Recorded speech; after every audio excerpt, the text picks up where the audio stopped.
여러분, 믿었던 사람한테 뒤통수 맞아본 적 있으세요? 저도 사업하면서 수없이 겪었습니다. 오늘은 현대그룹 창업자 정주영 회장이 평생 사람을 보며 깨달은 교훈을 나눠드리겠습니다.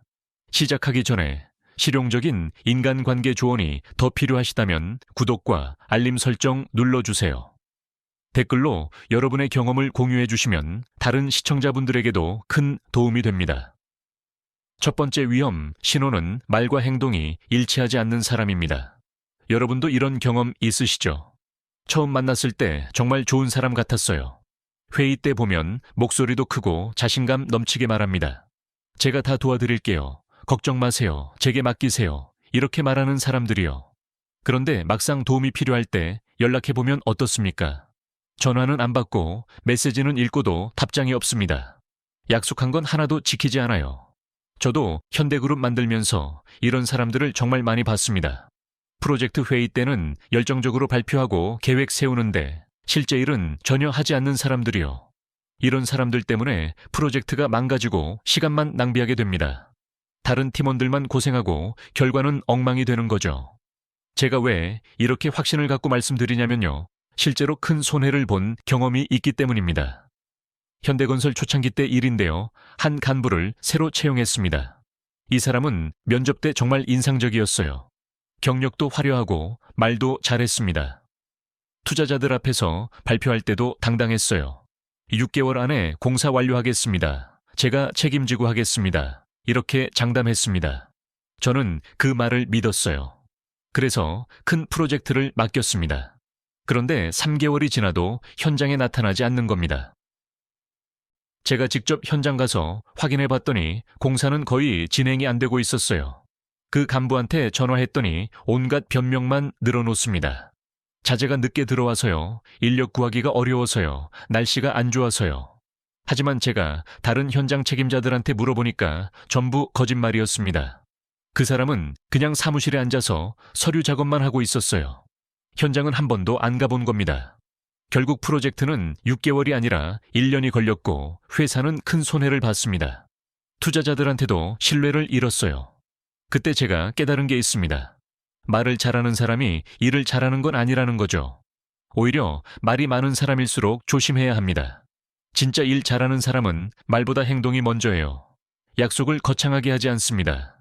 대신 작은 약속이라도 꼭 지킵니다. 저는 그 일 이후로 사람 볼 때 완전히 달라졌어요.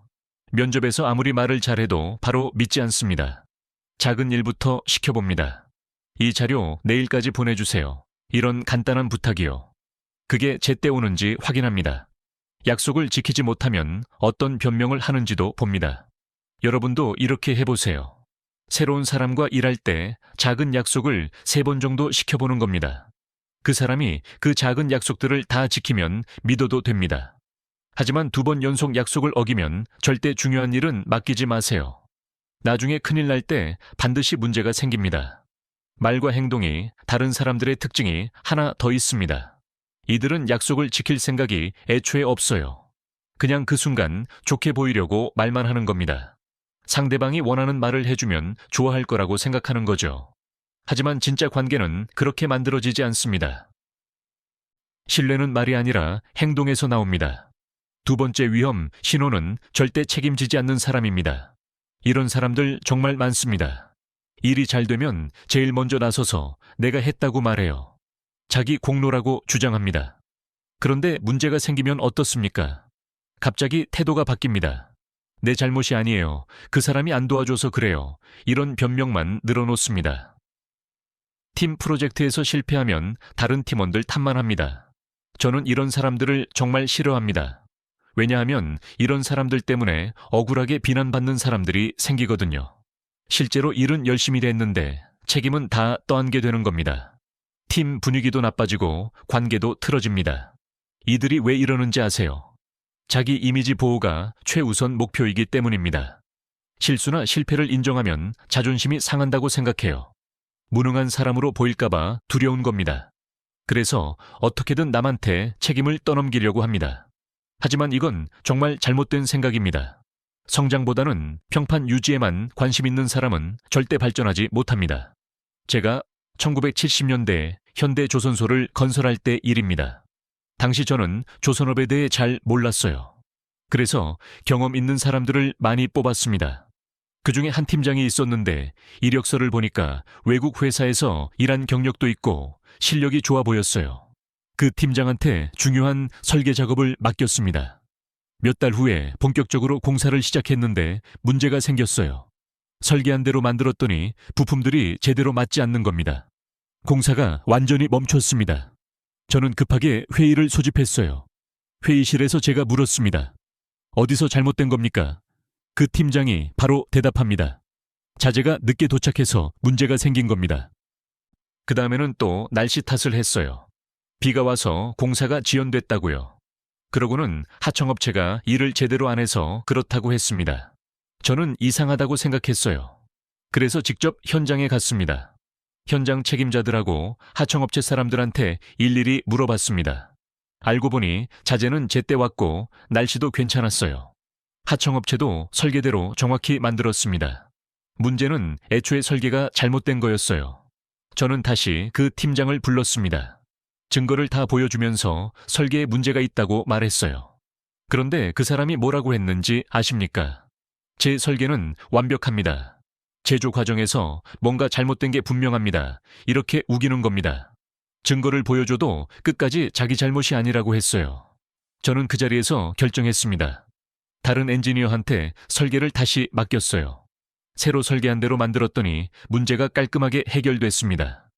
원래 팀장의 설계가 잘못된 게 명백히 증명된 겁니다. 그 팀장은 회사에 계속 있었지만 저는 더 이상 중요한 프로젝트를 맡기지 않았습니다. 실수는 누구나 할 수 있습니다. 저도 실수 많이 했어요. 하지만 실수를 인정하지 못하는 건 용서할 수 없습니다.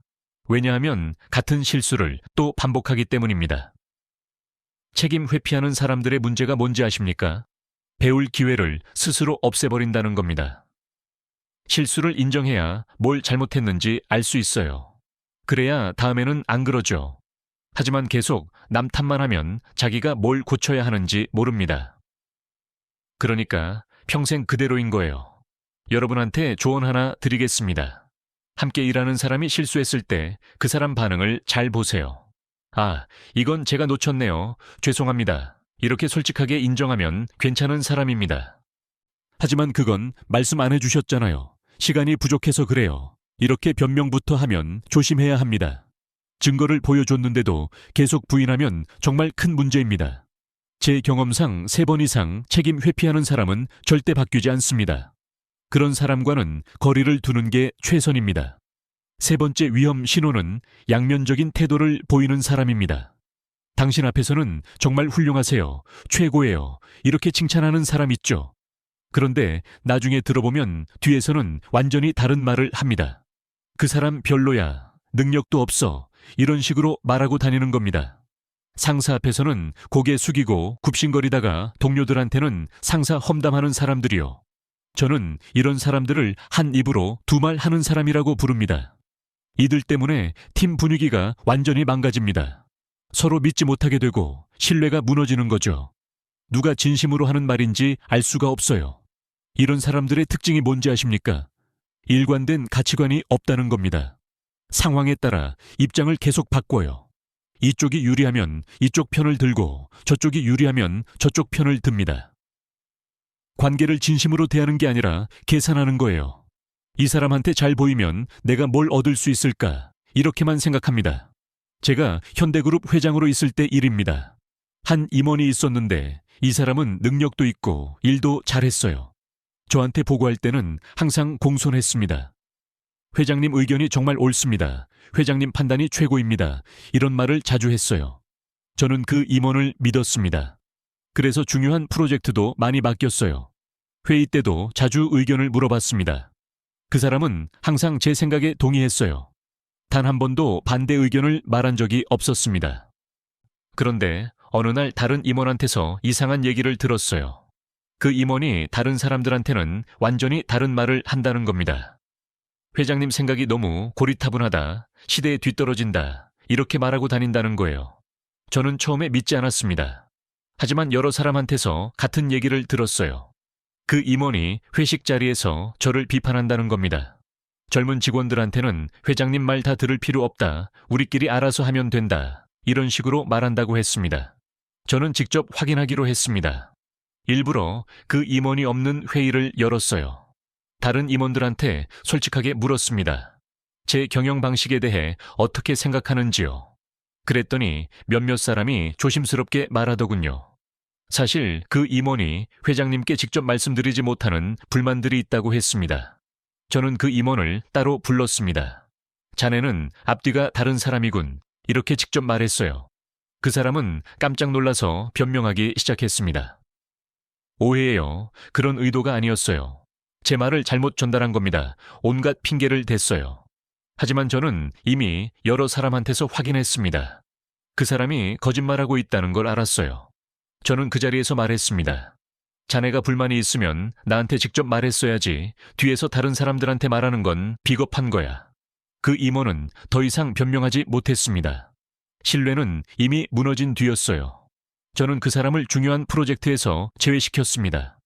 몇 달 후에 그 임원은 스스로 회사를 떠났습니다. 그 일 이후로 저는 한 가지 원칙을 세웠습니다. 누군가가 다른 사람 험담을 하면 주의 깊게 듣는다는 거예요. 그리고 생각해 봅니다. 저 사람이 그 사람 앞에서는 뭐라고 했을까? 만약 앞뒤가 다르다면 내 뒤에서도 그럴 거라고 생각하는 겁니다. 양면적인 사람들은 절대 바뀌지 않습니다. 왜냐하면 이게 그 사람의 본성이기 때문이에요. 이런 사람들은 진심으로 관계를 맺을 줄 모릅니다. 항상 계산하고 이용할 생각만 합니다. 여러분한테 조언 드립니다. 여러 사람에게 같은 사람에 대해 물어보세요. 만약 평가가 너무 다르면 그 사람이 양면적이라는 신호입니다. 당신 앞에서 좋은 말만 하는 사람 조심하세요. 진짜 좋은 사람은 때로는 쓴소리도 합니다. 당신이 잘못했을 때 직접 말해줍니다. 하지만 양면적인 사람은 앞에서는 칭찬하고 뒤에서 비판합니다. 이런 사람과는 개인적인 이야기 절대 나누지 마세요. 당신이 한 말이 왜곡돼서 다른 사람한테 전달될 겁니다. 네 번째 위험 신호는 오직 자기만 생각하는 사람입니다. 팀 프로젝트인데 자기 업적만 챙기려는 동료 있죠. 다 같이 힘들 때 혼자만 빠지려고 하는 사람 말입니다. 회식비 낼 때는 화장실 간다고 사라지고 보너스 나올 때만 나타나는 사람들이요. 이런 사람들 때문에 다른 팀원들만 피해보고 불공평함을 느낍니다. 저는 이런 사람들을 정말 싫어합니다. 이들한테는 우리라는 개념이 없어요. 항상 나만 생각합니다. 모든 관계를 손익계산으로만 판단하는 겁니다. 이 사람과 일하면 내가 뭘 얻을까? 이게 나한테 도움이 될까? 이것만 생각해요. 자기한테 이익이 없으면 아예 관심도 없습니다. 팀이 잘 되는 것보다 자기가 잘 되는 게 중요한 거죠. 이런 사람들은 기회주의자입니다. 진짜 동료가 아니에요. 그래서 저는 항상 말합니다. 혼자 잘 되려는 사람은 결국 혼자 망한다고요. 제가 1980년대 중동 건설 붐 시절에 겪은 일입니다. 그때 현대건설이 사우디아라비아에서 여러 프로젝트를 동시에 진행하고 있었어요. 현장이 여러 곳에 흩어져 있었습니다. 각 현장마다 책임자가 있었고 서로 협력해야 했어요. 한 현장 책임자가 있었는데 이 사람은 능력이 있었습니다. 일도 빨리 처리했어요. 그런데 문제가 있었습니다. 자기 실적만 올리는 데 집중했다는 겁니다.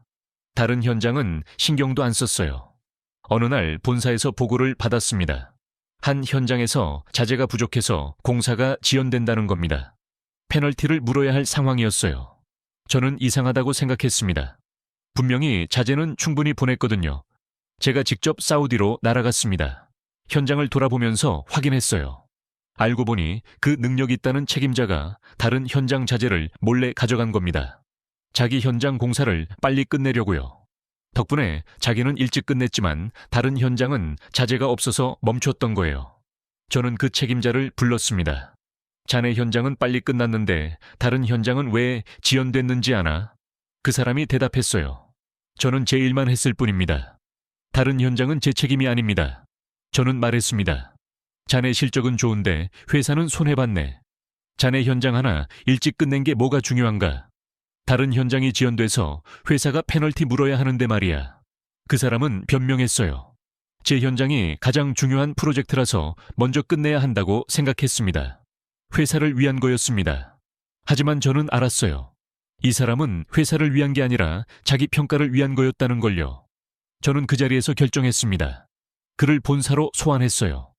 다시는 현장 책임자로 보내지 않았습니다. 능력이 있어도 팀워크를 모르는 사람은 위험하기 때문입니다. 그 일 이후로 다른 현장 책임자들이 놀랍게 변했어요. 서로 자재를 나눠 쓰기 시작했습니다. 한 현장이 어려우면 다른 현장에서 도와줬어요. 전체적으로 더 효율적이 됐습니다. 모든 프로젝트가 제때 끝났고 회사는 큰 이익을 냈습니다. 저는 그때 확실히 깨달았습니다. 개인의 능력보다 협력이 더 중요하다는 걸요. 혼자 잘하는 사람보다 함께 잘하는 사람이 회사에 더 필요합니다. 자기만 생각하는 사람은 단기적으로는 성과를 낼 수 있어요. 하지만 장기적으로는 조직 전체에 해를 끼칩니다. 여러분도 주변을 잘 보세요. 팀 활동할 때 누가 공동의 이익을 생각하는지 관찰하세요. 이렇게 하면 다들 좋지 않을까요? 이런 말 하는 사람이 진짜 좋은 동료입니다. 반대로 나는 이게 좋은데만 말하는 사람 조심하세요. 어려운 일 있을 때 누가 먼저 나서고 누가 빠지는지 기억하세요. 자기 이익만 챙기는 사람은 위기 때 가장 먼저 도망갑니다. 3번 이상 그런 모습 보이면 중요한 협업 파트너로 생각하지 마세요. 나중에 반드시 배신당합니다. 제 경험상 자기만 생각하는 사람은 절대 바뀌지 않습니다. 그게 그 사람의 본성이기 때문입니다.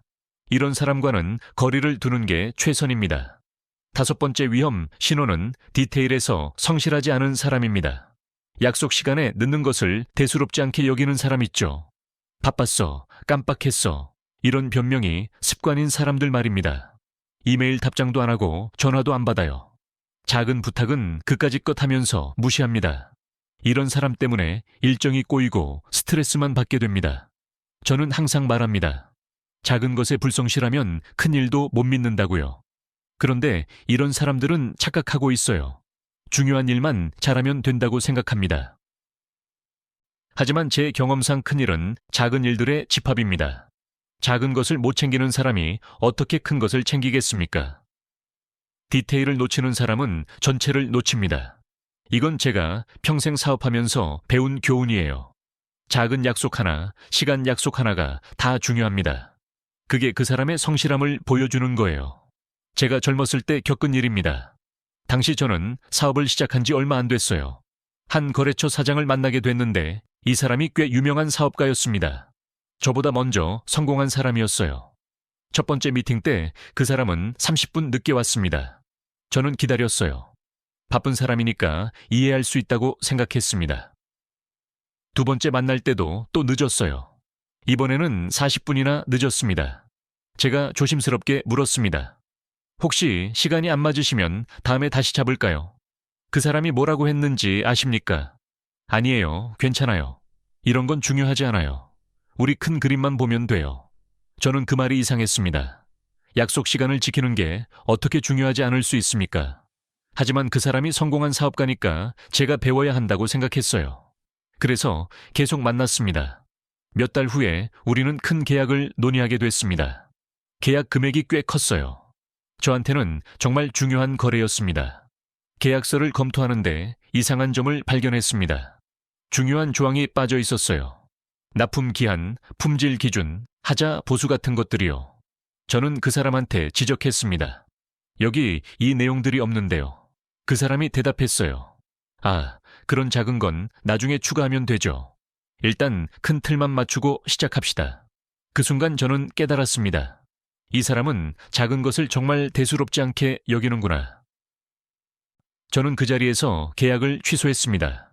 그 사람은 놀라서 물었어요. 왜 그러십니까? 이런 좋은 기회를 놓치시려고요. 저는 대답했습니다. 작은 것도 못 챙기는 사람과 큰일 못합니다. 시간 약속도 못 지키고 계약서 세부 사항도 소홀히 하는 사람을 어떻게 믿겠습니까? 그 사람은 화를 냈어요. 당신은 너무 깐깐하다. 그래서 사업 못한다. 이렇게 말했습니다. 저는 그냥 일어나서 나왔어요. 그 계약 안에서 당장은 손해였습니다. 하지만 제 판단이 옳았어요. 1년 후에 들은 얘기입니다. 그 사람 회사가 부도났다는 겁니다. 여러 거래처와 문제가 생겼대요. 납품 기한을 안 지키고 품질도 엉망이었다고 합니다. 작은 약속들을 계속 어기다 보니 신뢰를 잃은 거예요. 결국 큰 거래처들이 다 떠났고 회사가 망한 겁니다. 저는 그때 확실히 배웠습니다. 작은 것이 곧 큰 것이라는 걸요. 시간 약속 하나, 답장 하나, 자료 보내는 것 하나, 이런 작은 것들이 쌓여서 신뢰가 만들어집니다. 반대로 작은 불성실함이 쌓이면 큰 실패로 이어지는 거예요. 여러분도 새로운 사람 만날 때 작은 것부터 보세요. 약속 시간 지키는지 체크하세요. 한두 번 늦는 건 이해할 수 있습니다. 누구나 급한 일이 생길 수 있으니까요. 하지만 계속 늦으면 그건 습관입니다. 그 사람의 성실하지 않은 본성이 드러나는 거예요. 작은 부탁해보세요. 이 자료 내일까지 보내주세요. 이런 간단한 것이요. 그게 제때 오는지 확인하세요. 연락 답장 잘하는지도 봐야 합니다. 그런 건 별로 안 중요해요. 이런 말 자주 하는 사람 조심하세요. 3번 연속 작은 약속 어기면 큰일은 절대 맡기지 마세요. 나중에 정말 중요할 때 반드시 문제가 생깁니다. 6번째 위험 신호는 자기 잘못을 절대 인정 안 하는 사람입니다. 명백한 실수인데도 그건 제 잘못이 아니에요 하는 사람 있죠. 증거를 보여줘도 그건 오해예요. 변명만 늘어놓습니다. 사과는커녕 오히려 화를 내며 방어적으로 나오는 경우도 있어요. 이런 사람 때문에 문제가 해결되지 않고 계속 반복됩니다. 이들의 문제가 뭔지 아십니까? 자존심이 능력보다 중요하다는 겁니다. 실수 인정하면 자기가 무능한 사람으로 보인다고 생각해요. 그래서 어떻게든 자기를 방어하려고 합니다. 하지만 이건 정말 어리석은 생각이에요. 실수는 누구나 합니다. 저도 실수 많이 했어요. 중요한 건 실수를 인정하고 고치는 겁니다. 그게 성장하는 방법이에요. 하지만 실수를 인정 못하는 사람은 배우고 성장할 기회를 스스로 차단하는 겁니다. 그러니까 평생 그대로인 거죠. 제가 1990년대 현대자동차 개발 과정에서 겪은 일입니다. 당시 우리는 새로운 차종을 개발하고 있었어요. 한 엔지니어가 핵심 부품을 설계했습니다. 이 사람은 외국 유학도 다녀온 실력자였어요. 경력도 화려했습니다. 시제품을 만들어서 테스트했는데 문제가 생겼습니다. 엔진에서 이상한 소음이 나는 겁니다. 테스트를 여러 번 해봤지만 계속 같은 문제가 발생했어요. 저는 긴급 회의를 소집했습니다. 회의실에서 제가 물었어요. 어디서 문제가 생긴 겁니까? 테스트팀 책임자가 보고했습니다. 데이터를 분석해본 결과 특정 부품 때문인 것 같다고요. 그 엔지니어가 설계한 부품이었습니다. 저는 그 엔지니어를 봤어요. 자네 설계한 부품에 문제가 있는 것 같은데? 그 사람이 바로 반박했습니다. 아닙니다, 회장님. 제 설계는 완벽합니다. 이론적으로 문제가 있을 수 없습니다. 테스트팀 책임자가 데이터를 보여줬어요. 명백히 그 부품에서 문제가 발생하고 있었습니다. 하지만 그 엔지니어는 계속 우겼어요. 그건 제조 과정에서 문제 생긴 겁니다. 설계대로 정확히 만들지 않아서 그래요. 제조팀 책임자가 말했습니다. 저희는 설계 도면대로 정확히 만들었습니다. 치수도 다 맞고 재질도 지정하신 대로 했습니다. 증거 자료도 다 있습니다. 그래도 그 엔지니어는 인정하지 않았어요. 저는 다른 엔지니어한테 검토를 시켰습니다. 며칠 후 결과가 나왔어요. 원래 엔지니어의 설계에 계산 착오가 있었다는 겁니다. 진동 수치를 잘못 계산해서 소음이 발생한 거였어요. 저는 다시 그 엔지니어를 불렀습니다. 검토 결과를 보여주면서 말했어요. 여기 봐요. 계산이 잘못됐어요. 그런데 그 사람이 뭐라고 했는지 아십니까? 이건 검토자가 잘못 이해한 겁니다. 제 계산 방식은 최신 이론에 근거한 겁니다. 저는 참을성이 많은 편입니다. 하지만 그때는 정말 화가 났어요. 증거를 다 보여줘도 끝까지 인정 안 하는 겁니다. 심지어 다른 사람들이 문제를 잘못 이해한다고 하더군요. 결국 다른 엔지니어한테 제 설계를 맡겼습니다. 새로운 설계대로 만들었더니 문제가 완전히 해결됐어요. 소음도 사라지고 성능도 좋아졌습니다. 원래 엔지니어의 설계가 잘못됐다는 게 명백히 증명된 겁니다. 그 엔지니어는 회사에 계속 있었지만 저는 더 이상 중요한 프로젝트를 맡기지 않았습니다. 왜냐하면 믿을 수가 없었거든요. 실수를 인정하지 못하는 사람은 또 같은 실수를 반복합니다. 배울 생각이 없으니까요. 몇 년 후에 그 엔지니어는 스스로 회사를 떠났습니다. 들리는 얘기로는 다른 회사에서도 비슷한 문제를 일으켰다고 해요. 자기 실수를 인정 못하니까 어디를 가도 같은 일이 반복되는 겁니다. 저는 그 일을 통해 확실히 배웠습니다. 실수는 누구나 하지만 인정 못하는 건 용서할 수 없다는 걸요. 실수를 인정해야 고칠 수 있어요. 인정하지 않으면 발전이 없습니다. 여러분도 주변 사람들 잘 보세요. 함께 일하는 사람이 실수했을 때 어떻게 반응하는지 관찰하세요. 아, 제가 잘못 봤네요. 죄송합니다. 이렇게 솔직하게 말하는 사람은 믿을 만합니다. 하지만 증거를 보여줘도 계속 부인하면 큰 문제예요. 사과보다 변명이 먼저 나오는 사람 조심하세요. 2번 이상 명백한 실수를 인정 안 하면 절대 신뢰하지 마세요. 나중에 더 큰 문제 만들 사람입니다. 7번째 위험 신호는 도움받고도 배신하는 사람입니다.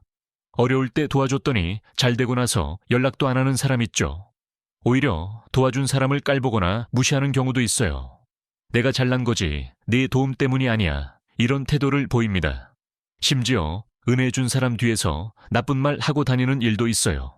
이런 사람 때문에 배신감 느끼고 사람 돕기가 두려워집니다. 이들은 감사할 줄 모르는 사람들입니다. 도움받은 걸 약점으로 생각하고 부끄러워해요. 자존심이 상한다는 거죠.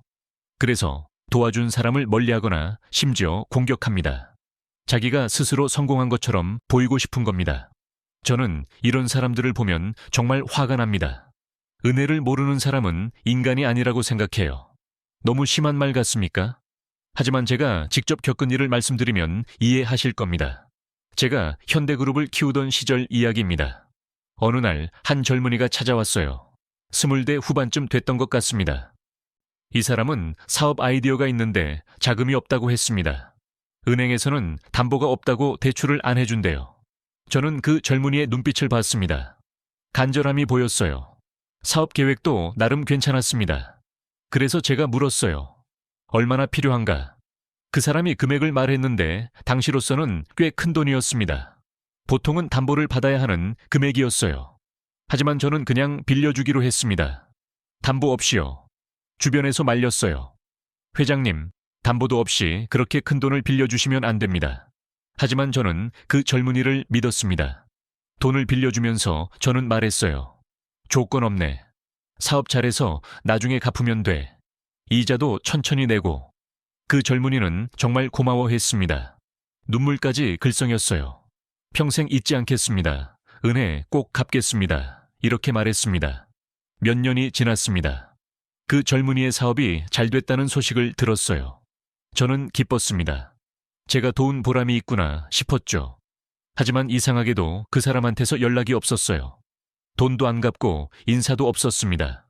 어느 날 길에서 우연히 그 사람을 만났습니다. 고급 차를 타고 있더군요. 저는 반갑게 인사했어요. 오, 자네 사업 잘 됐다면서. 그런데 그 사람이 어떻게 했는지 아십니까? 못 본 척 지나가려고 하는 겁니다. 저는 다시 불렀어요. 여보게, 나야. 정주영이야. 그제야 그 사람이 멈췄습니다. 하지만 표정이 불편해 보였어요. 아, 회장님. 요즘 너무 바빠서요.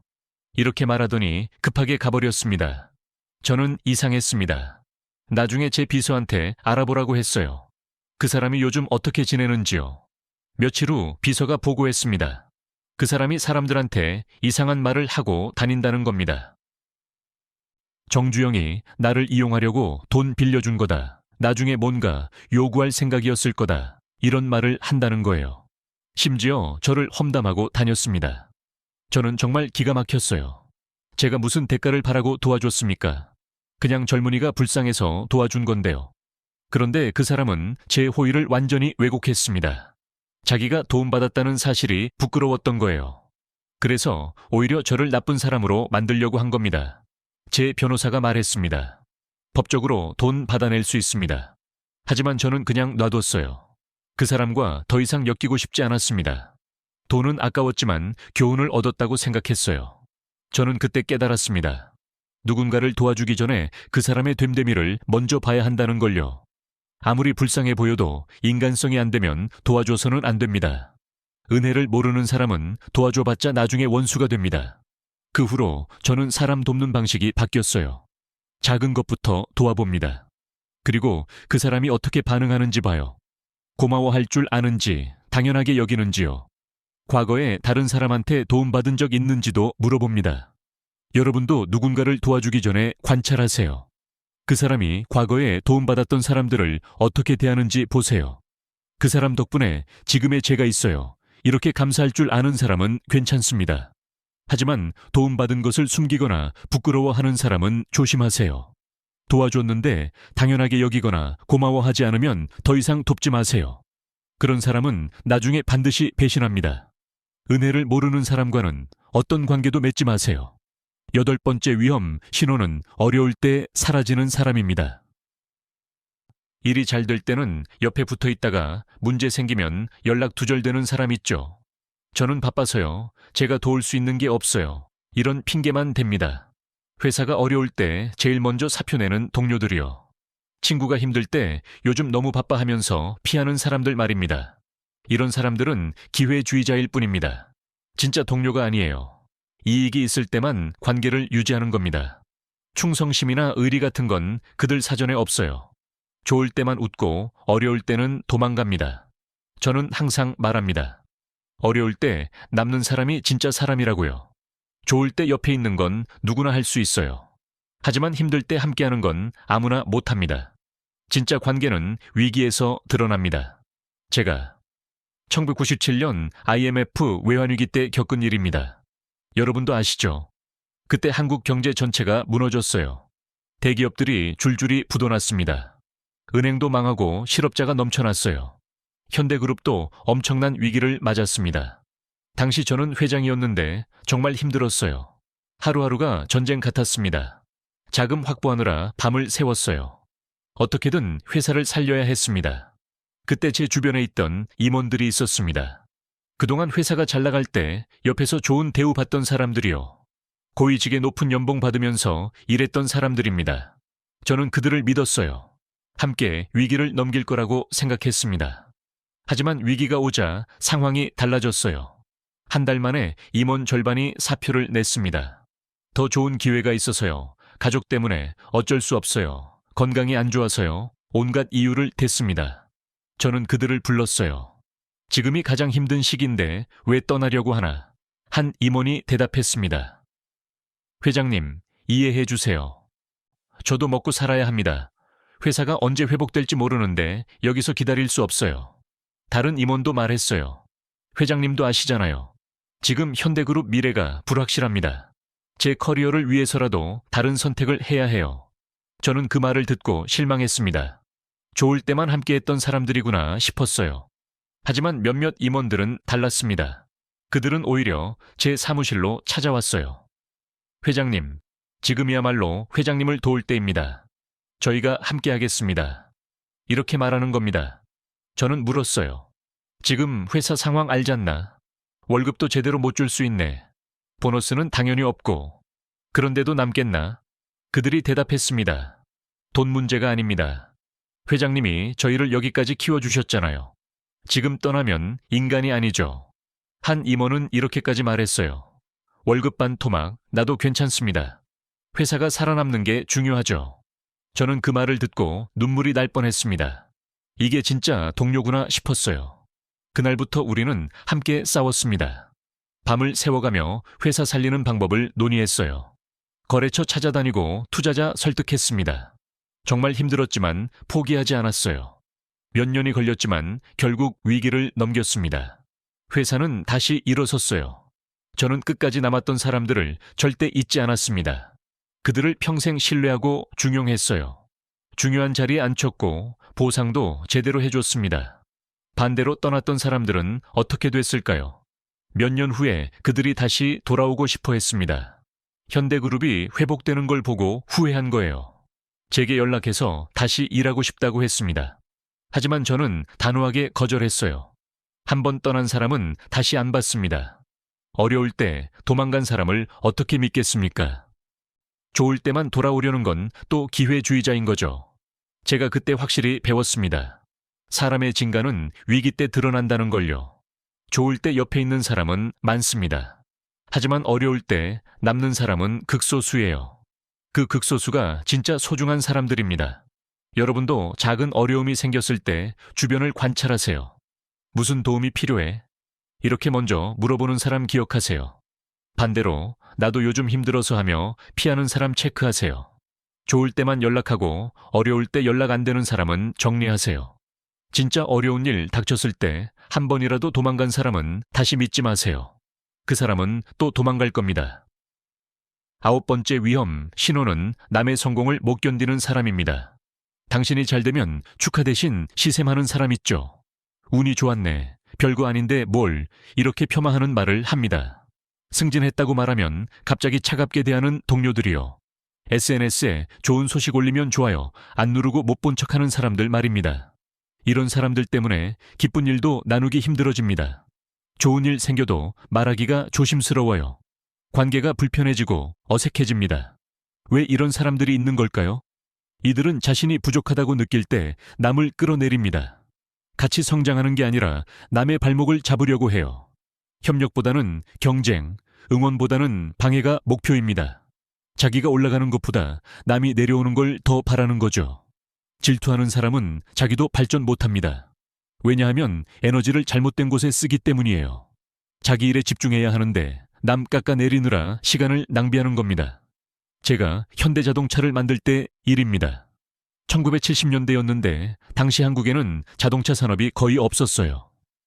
외국 차를 수입해서 쓰던 시절이었습니다. 저는 우리도 자동차를 만들 수 있다고 생각했어요. 주변 사업가들한테 제 계획을 말했습니다. 자동차 회사를 만들겠다고요. 그런데 반응이 어땠는지 아십니까? 대부분 비웃었어요. 건설회사가 무슨 자동차냐, 너무 무모하다, 실패할 거다 이런 말들을 했습니다. 특히 한 재벌 2세가 심했어요.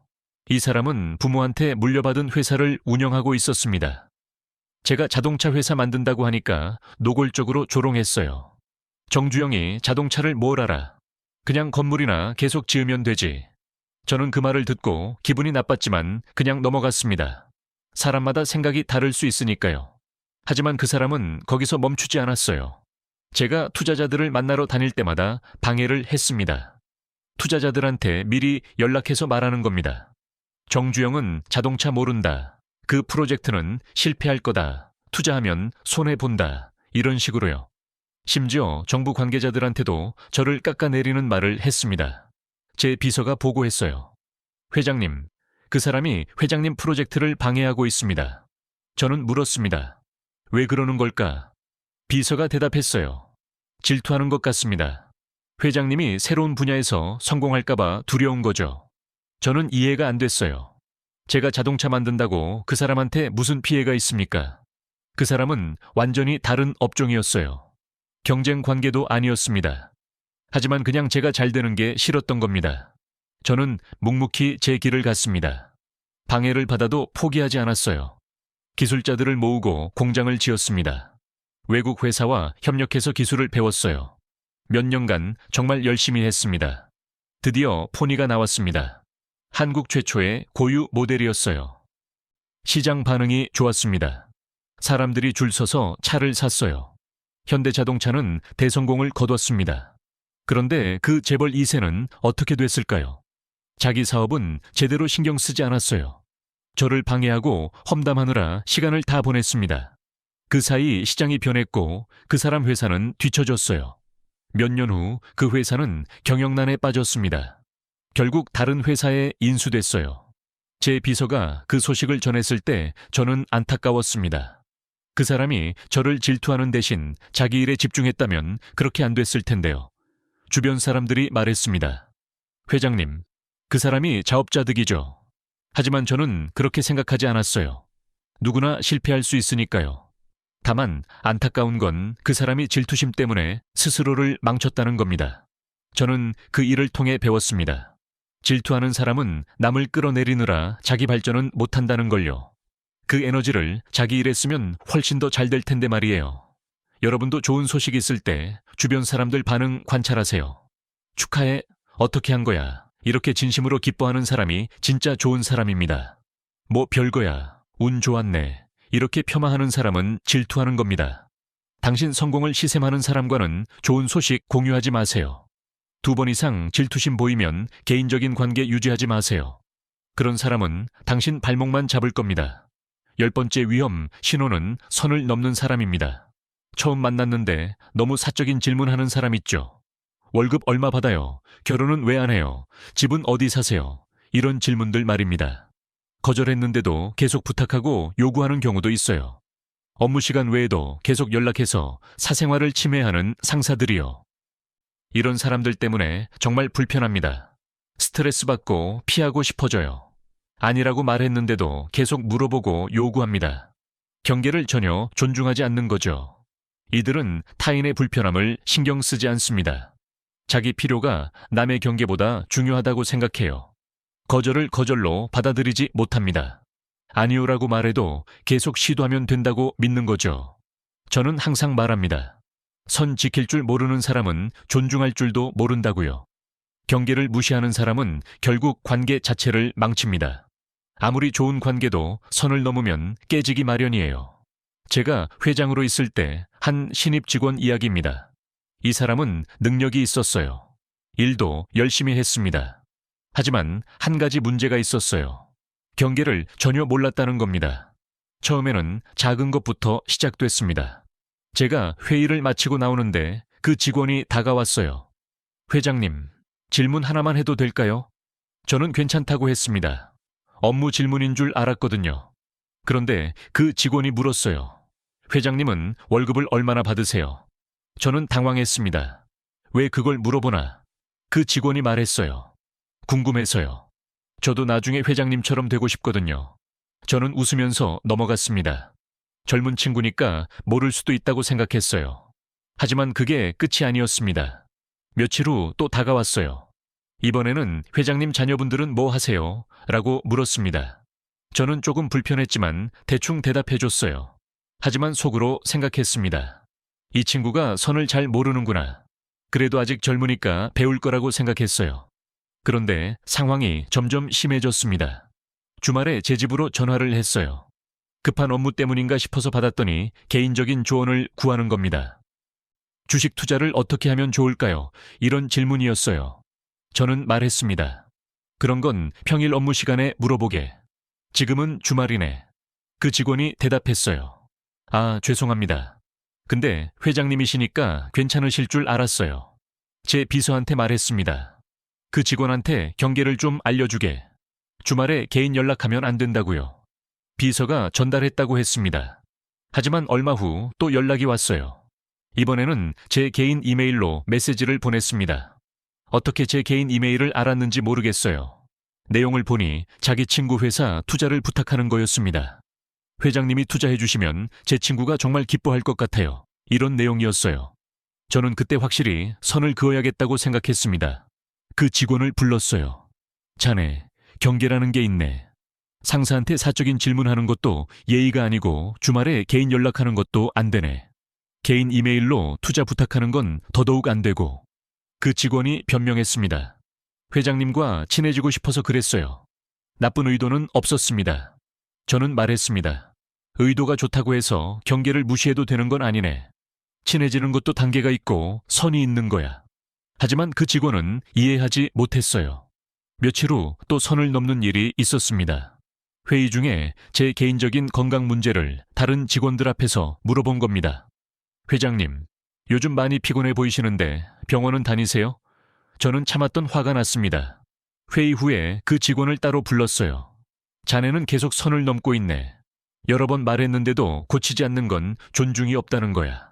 능력이 있어도 이런 식으로는 함께 일할 수 없네. 결국 그 직원은 다른 부서로 이동됐습니다. 제 밑에서는 더 이상 일하지 못하게 한 거예요. 능력은 있었지만 경계를 모르는 사람과는 편하게 일할 수 없었습니다. 여러분도 조심하세요. 처음 만난 사람이 너무 사적인 질문하면 경계하세요. 한번 거절했는데도 계속 요구하면 더 명확히 선을 그으세요. 아니오라고 말했는데도 계속하면 그 사람과는 거리 두세요. 경계를 존중하지 않는 사람은 나중에 더 큰 선을 넘습니다. 처음에는 작은 것부터 시작하지만 점점 심해져요. 2번 경고했는데도 안 고치면 관계를 정리하세요. 11번째는 위험한 사람을 알아보는 실전 방법입니다. 지금까지 10가지 위험 신호를 말씀드렸습니다. 그런데 실제로 어떻게 이런 사람들을 가려낼 수 있을까요? 말로는 쉽지만 실제로는 어렵습니다. 사람들은 처음에는 다 좋아 보이거든요. 제가 평생 사업하면서 사용한 방법을 알려드리겠습니다. 이건 제가 수많은 시행착오 끝에 개발한 겁니다. 실제로 효과가 있었던 방법들이에요. 첫 번째 방법은 작은 시험을 통한 관찰입니다. 중요한 결정을 내리기 전에 작은 일로 먼저 테스트하는 거예요. 제가 새로운 사람과 일할 때 항상 이렇게 했습니다. 예를 들어볼까요?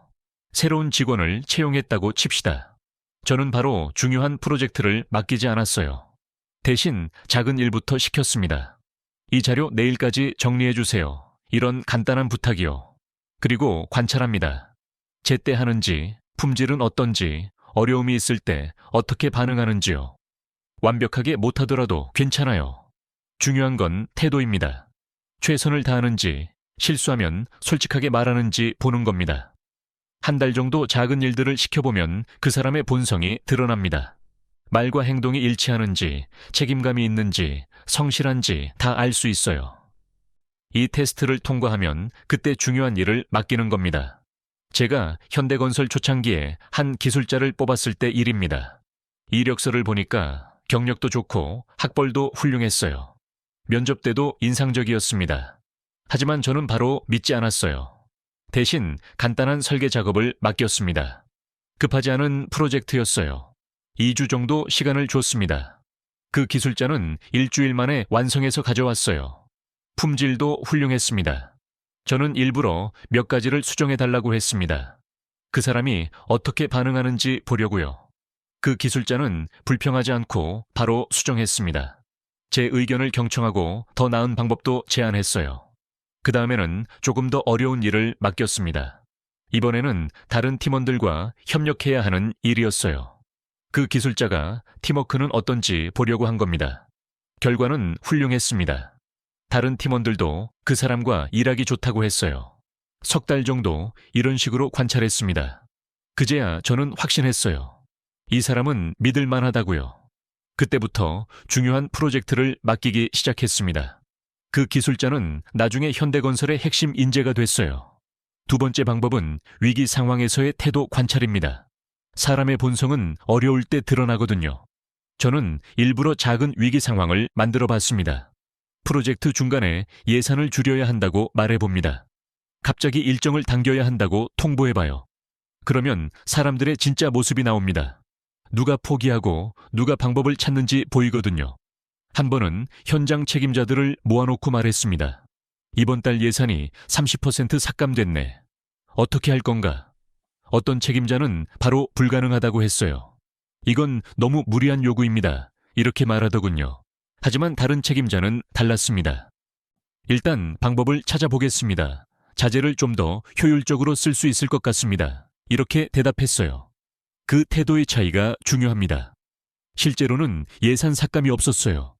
저는 그냥 테스트한 겁니다. 위기 상황에서 누가 문제를 해결하려고 하고 누가 포기하는지 보려고요. 이런 테스트를 통해 진짜 리더를 찾아낼 수 있었습니다. 세 번째 방법은 주변 사람들의 평가를 듣는 겁니다. 한 사람의 평가보다 여러 사람의 일관된 평가가 중요해요. 새로운 사람을 채용하거나 승진시킬 때 저는 항상 주변 사람들한테 물어봤습니다. 그 사람과 일해본 적 있나? 어땠나? 이렇게 물어보는 거예요. 한두 명이 아니라 대여섯 명한테 물어봅니다. 만약 모두가 비슷한 얘기를 하면 그게 진실일 가능성이 높아요. 어떤 사람을 승진시키려고 했을 때 일입니다. 능력도 있고 성과도 좋았어요. 그런데 여러 동료들한테 물어보니까 이상한 얘기를 들었습니다. 그 사람이 혼자만 잘 보이려고 한다. 팀워크가 안 된다. 이런 얘기였어요. 처음에는 질투 때문에 그러나 싶었습니다. 하지만 7명한테 물어봤는데 5명이 같은 얘기를 하더군요. 그럼 그게 사실일 확률이 높은 겁니다. 저는 승진을 보류했어요. 나중에 알고 보니 그 사람이 정말 문제가 있었습니다. 자기 성과만 챙기려고 다른 팀원들 방해했던 거예요. 여러 사람의 평가를 듣지 않았다면 그 사람을 승진시켜서 더 큰 문제를 만들었을 겁니다. 이 세 가지 방법을 사용하면 위험한 사람을 거를 수 있습니다. 시간이 걸리지만 나중에 큰 문제를 예방하는 거예요. 12번째는 시간을 두고 사람을 판단하는 방법입니다. 급하게 판단하면 실수합니다. 제가 평생 사업하면서 배운 가장 중요한 교훈 중 하나예요. 사람은 최소 6개월은 봐야 합니다. 어떤 사람들은 1년도 봐야 해요. 왜 그럴까요? 사람들은 처음에는 좋은 모습만 보여주기 때문입니다. 누구나 새로운 환경에서는 조심하고 최선을 다해요. 진짜 모습은 시간이 지나면서 드러납니다. 제가 중요하게 보는 건 일관성입니다. 처음 한두 달은 누구나 잘할 수 있어요. 하지만 6개월, 1년 동안 계속 같은 태도를 유지하는 건 쉽지 않습니다. 일관되게 성실한 사람이 진짜 성실한 거예요. 제가 한 임원을 채용했을 때 일입니다. 이 사람은 경력도 화려하고 다른 회사에서 좋은 성과를 냈다고 했어요. 면접 때도 인상적이었습니다. 여러 사람이 이 사람을 바로 중요한 자리에 앉히자고 했어요. 하지만 저는 말했습니다. 아직 이르네. 일단 지켜보세. 주변에서는 제가 너무 신중하다고 했어요. 이렇게 좋은 인재를 놓칠 수도 있다고요. 하지만 저는 고집을 부렸습니다. 처음 3개월은 정말 좋았어요. 그 임원은 열심히 일했습니다. 회의 때도 좋은 의견을 많이 냈어요. 다른 사람들이 말했습니다. 회장님, 정말 좋은 사람 뽑으셨습니다. 이제 승진시켜도 되겠어요. 저는 아직이라고 했습니다. 좀 더 지켜보자고요. 그렇게 6개월이 지났을 때 변화가 보이기 시작했어요. 그 임원이 회의에 가끔 늦게 오기 시작했습니다. 처음에는 사과했지만 점점 당연하게 여기더군요. 작은 약속들도 지키지 않기 시작했어요. 보고서 제출 기한을 넘기고 이메일 답장도 늦었습니다. 처음 3개월 때와는 완전히 다른 모습이었어요. 제가 지적하면 변명만 했습니다. 8개월쯤 됐을 때는 더 심해졌습니다. 다른 팀원들과 마찰이 생기기 시작했어요. 협력을 안 하고 자기 일만 챙긴다는 불만이 들렸습니다. 제가 처음 우려했던 모습들이 하나씩 드러나는 거예요. 1년이 됐을 때 저는 그 임원을 불렀습니다. 자네 처음 3개월하고 지금하고 완전히 다르네. 그 사람이 변명했어요. 요즘 개인적으로 힘든 일이 있어서요. 하지만 저는 알았습니다. 이게 그 사람의 진짜 모습이라는 걸요. 처음 3개월은 좋은 인상을 주려고 애썼던 겁니다. 하지만 시간이 지나면서 본성이 드러난 거예요. 만약 제가 처음 3개월 만에 중요한 자리에 앉혔다면 큰 문제가 됐을 겁니다. 결국 그 임원은 1년 반 만에 회사를 떠났습니다. 다른 사람들이 말했어요. 회장님이 처음부터 신중하게 보신 게 맞았네요. 만약 빨리 승진시켰다면 더 큰 손해였겠죠.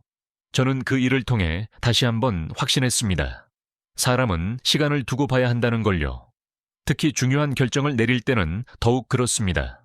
제가 사용하는 구체적인 방법을 알려드리겠습니다. 새로운 사람과 일할 때 저는 4가지 시기를 관찰해요.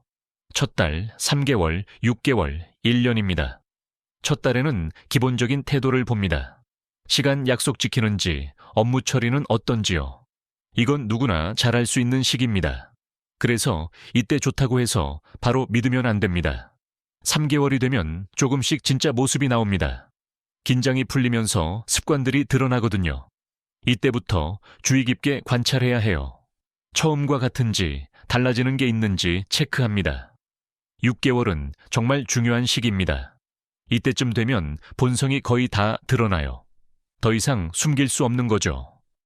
6개월 동안 일관되게 좋은 모습을 보인 사람은 어느 정도 믿을 만합니다. 1년은 최종 확인 단계예요.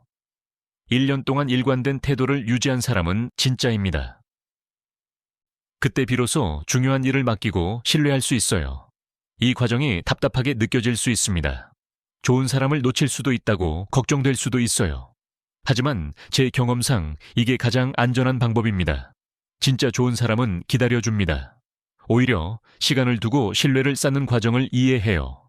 반대로 급하게 믿어달라고 하는 사람은 조심해야 합니다. 뭔가 숨기고 있을 가능성이 높아요. 여러분도 중요한 관계를 맺을 때는 시간을 두세요. 비즈니스 파트너를 정할 때, 중요한 직원을 뽑을 때, 큰 투자를 결정할 때요. 급하게 판단하지 마세요. 최소 6개월은 관찰하세요. 그 기간 동안 일관성을 보이는지 체크하세요.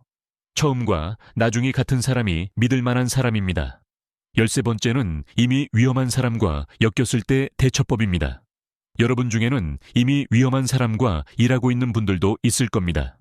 어떻게 해야 할까요? 제가 평생 사업하면서 배운 방법을 알려드리겠습니다. 가장 중요한 건 빠른 결단입니다. 망설이면 피해만 커져요. 저도 처음에는 정 때문에 망설였습니다. 이 사람이 고쳐질 수도 있지 않을까, 한 번만 더 기회를 줘볼까, 이런 생각을 했어요. 하지만 경험상 위험한 사람은 잘 안 바뀝니다. 특히 성인이 되어서는 본성을 고치기 정말 어려워요. 한두 번 기회를 줘도 또 같은 일을 반복합니다. 그러는 사이 회사나 팀은 더 큰 손해를 보게 되는 거죠. 제가 한 팀장과 겪은 일입니다. 이 사람은 능력이 있었어요. 프로젝트도 잘 마무리했습니다. 하지만 문제가 있었어요. 다른 팀원들과 계속 마찰을 일으켰습니다. 처음에는 가볍게 넘어갔어요. 성격 차이겠거니 했습니다. 하지만 불만이 계속 들어왔어요. 그 팀장이 다른 사람들을 무시한다, 혼자만 잘났다고 한다, 이런 얘기였습니다. 저는 그 팀장을 불러서 조용히 말했습니다. 자네 능력은 인정하네. 하지만 팀워크가 중요하네. 다른 사람들 의견도 들어주게. 그 팀장은 알겠다고 했어요. 고치겠다고 약속했습니다. 한 달 정도는 괜찮았어요. 그런데 다시 같은 문제가 발생했습니다. 또 불만이 들어왔어요. 이번에는 더 심각했습니다. 그 팀장 때문에 팀원 2명이 그만두고 싶어 한다는 거예요. 저는 다시 그 팀장을 불렀습니다. 이번에는 좀 더 강하게 말했어요. 자네 이러면 안 되네. 약속했잖나. 그 팀장이 변명했습니다. 그 팀원들이 일을 제대로 안 해서 그래요. 제가 좀 엄격하게 관리하는 거예요. 하지만 저는 알았습니다. 이 사람은 안 바뀐다는 걸요. 2번이나 기회를 줬는데도 똑같았어요. 제가 망설이는 사이 2명의 좋은 직원을 잃을 뻔했습니다. 저는 결단을 내렸습니다. 그 팀장을 팀에서 빼기로 한 거예요. 주변에서 말렸어요. 그 사람 능력이 아까운데요. 프로젝트는 어떻게 하시려고요? 하지만 저는 확신했습니다. 한 명의 유능한 사람보다 팀 전체가 더 중요하다고요.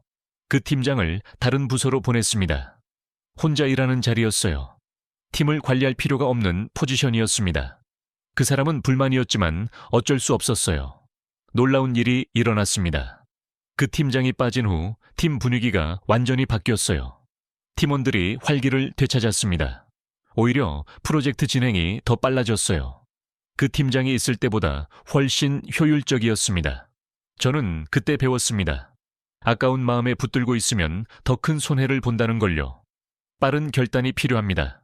한두 번 기회를 줘도 안 바뀌면 그때는 과감하게 정리해야 해요. 2번째로 중요한 건 감정이 아닌 사실로 판단하는 겁니다. 정이나 미련 때문에 판단을 흐리면 안 됩니다. 객관적인 증거와 패턴에 집중해야 해요. 제가 오랜 거래처와 관계를 정리한 적이 있습니다. 10년 넘게 함께 일한 곳이었어요. 저는 그 회사 사장을 개인적으로도 알았습니다. 어려울 때 서로 도와준 사이였어요. 그런데 몇 년 전부터 문제가 생기기 시작했습니다. 납품이 자주 늦었어요. 품질도 예전 같지 않았습니다. 저는 참았어요. 오랜 관계니까 한두 번은 이해할 수 있다고 생각했습니다. 하지만 상황이 나아지지 않았어요. 오히려 더 심해졌습니다. 우리 회사가 그 거래처 때문에 고객한테 피해를 주기 시작했어요. 제 직원들이 말했습니다. 회장님, 다른 거래처를 알아봐야 합니다. 저는 망설였습니다. 10년 관계를 어떻게 끊을까? 그 사장한테 미안하지 않은가? 하지만 제 비서가 보고서를 가져왔어요. 지난 1년간 그 거래처 때문에 생긴 문제들을 정리한 겁니다.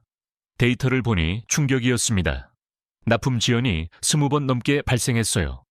품질 불량으로 반품한 것도 15건이었습니다. 객관적인 숫자를 보니 확실했어요. 이건 일시적인 문제가 아니라 지속적인 패턴이었습니다. 저는 그 사장을 만났습니다. 개인적으로는 미안하지만 비즈니스는 비즈니스라고 말했어요. 더 이상 함께 일할 수 없다고 통보했습니다. 그 사장은 화를 냈어요. 오랜 정을 어떻게 이렇게 버리냐고요. 하지만 저는 흔들리지 않았습니다. 감정에 휘둘리면 안 됩니다. 사실과 데이터를 보고 판단해야 해요. 비즈니스에서 감정은 독입니다.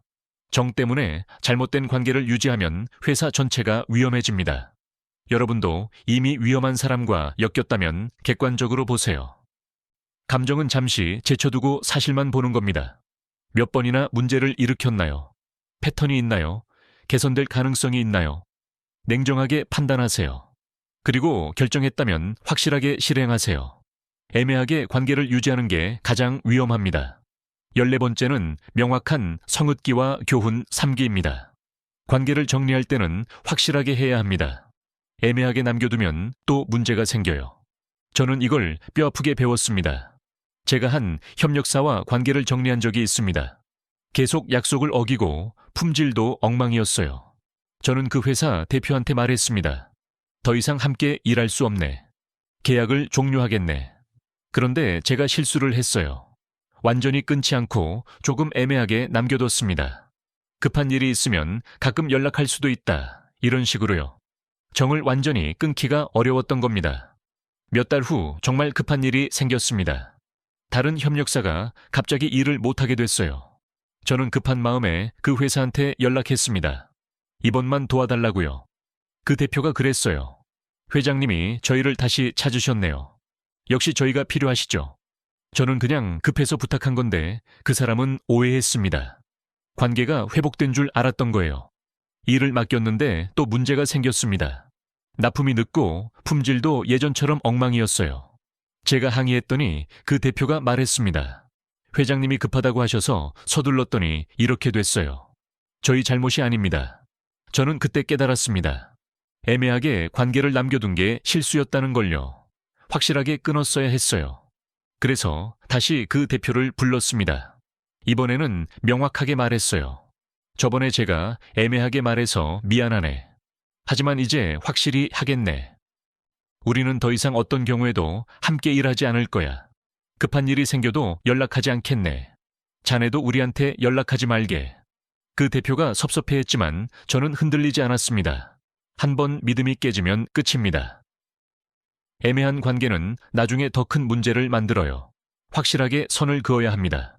관계를 정리할 때는 이유도 명확하게 말해야 해요. 그냥 안 된다가 아니라 왜 안 되는지 구체적으로 설명하는 겁니다. 그래야 나중에 오해가 없어요. 저는 직원을 해고할 때도 마찬가지였습니다. 그냥 잘못했다고만 하지 않았어요. 무엇을 잘못했는지, 몇 번이나 기회를 줬는지, 왜 더 이상 함께 일할 수 없는지 구체적으로 설명했습니다. 어떤 사람들은 이게 너무 냉정하다고 했어요. 좀 더 부드럽게 할 수 없냐고요. 하지만 저는 이게 오히려 더 정직한 거라고 생각합니다. 애매하게 남겨두는 게 더 잔인해요. 명확하게 선을 긋고 나면 다음 단계가 중요합니다. 바로 교훈을 삼는 거예요. 왜 이런 사람을 처음에 못 알아봤을까 반성해야 합니다. 같은 실수를 반복하지 않으려면 배워야 해요. 저는 위험한 사람과 관계를 정리할 때마다 기록을 남겼습니다. 그 사람의 어떤 행동이 문제였는지, 어떤 신호를 놓쳤는지 적어뒀어요. 나중에 새로운 사람을 만날 때 이 기록을 참고했습니다. 한 번은 어떤 임원을 해고한 후 저 스스로에게 물었습니다. 이 사람을 처음 만났을 때 신호가 있었나? 곰곰이 생각해보니 있었어요. 면접 때 전 직장 상사를 험담했던 겁니다. 그때는 그냥 넘어갔어요. 전 직장에서 안 좋은 일이 있었나 보다 싶었죠. 하지만 그게 신호였습니다. 뒤에서 다른 사람 험담하는 사람이라는 거요. 나중에 우리 회사에서도 똑같이 했어요. 저는 그 후로 면접 때 전 직장 얘기를 꼭 물어봅니다. 어떻게 말하는지 보는 거예요. 전 직장을 험담하면 조심합니다. 배운 점을 말하는 사람은 괜찮아요. 이런 식으로 교훈을 실제로 활용하는 겁니다. 실패는 부끄러운 게 아닙니다.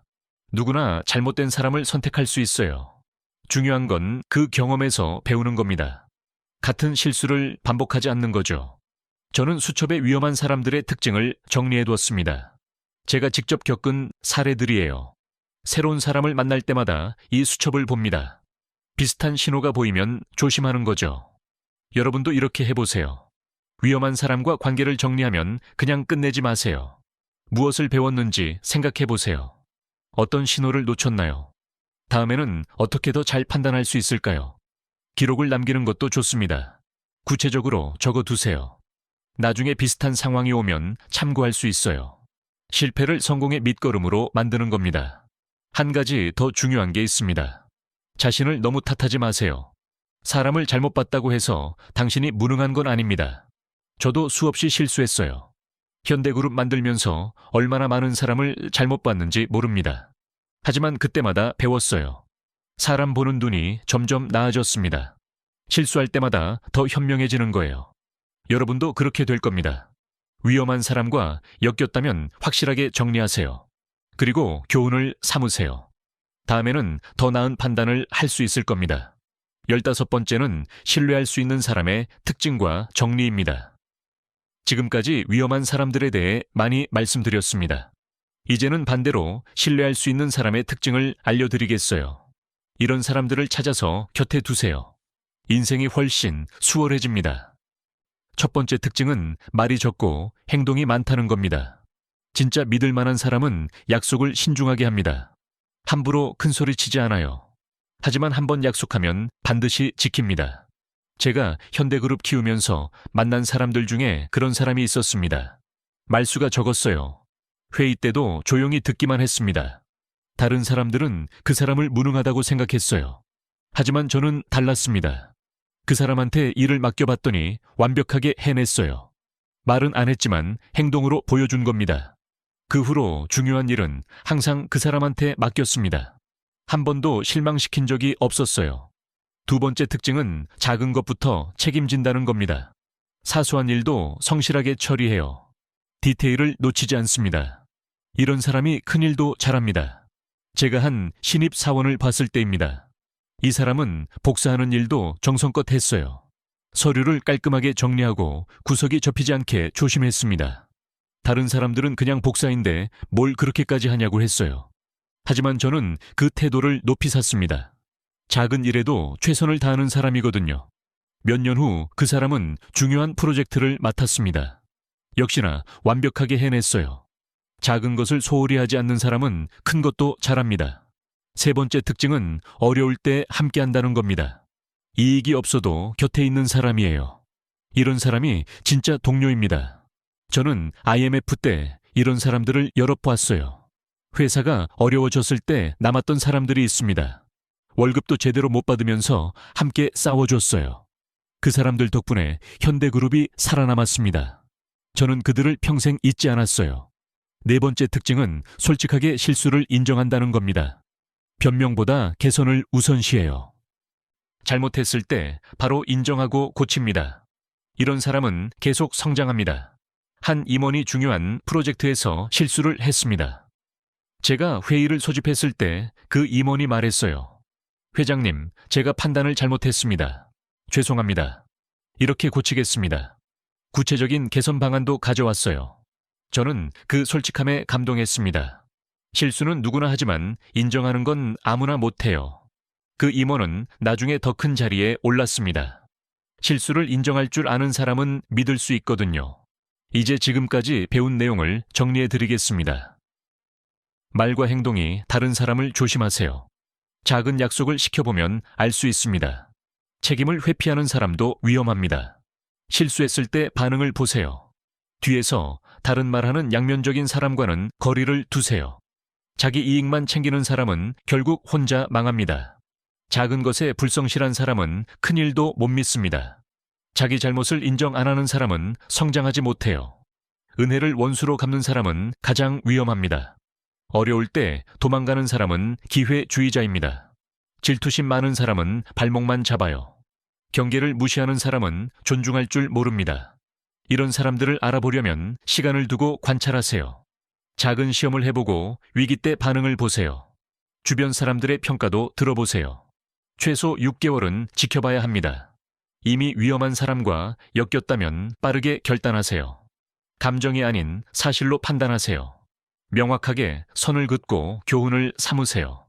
반대로 신뢰할 수 있는 사람은 말보다 행동이 앞서고 작은 것부터 책임지며 어려울 때 함께하고 실수를 솔직하게 인정합니다. 제가 평생 사업하면서 배운 가장 중요한 교훈을 말씀드리겠습니다. 관계의 질이 인생의 질을 결정합니다.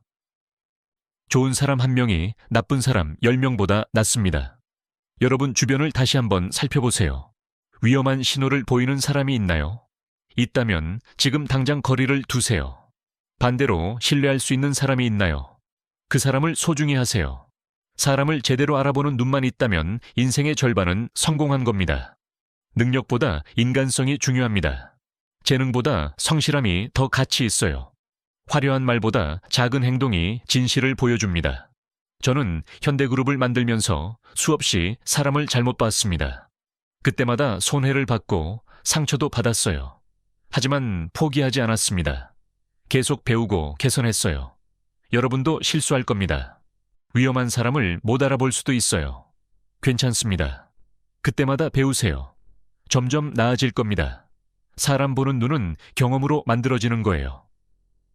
오늘 이야기가 여러분한테 도움이 되길 바랍니다. 제가 수십 년 걸려서 배운 걸 여러분은 이 영상 하나로 배웠습니다. 현명하게 활용하세요. 좋은 사람들과 함께하는 인생을 만드세요.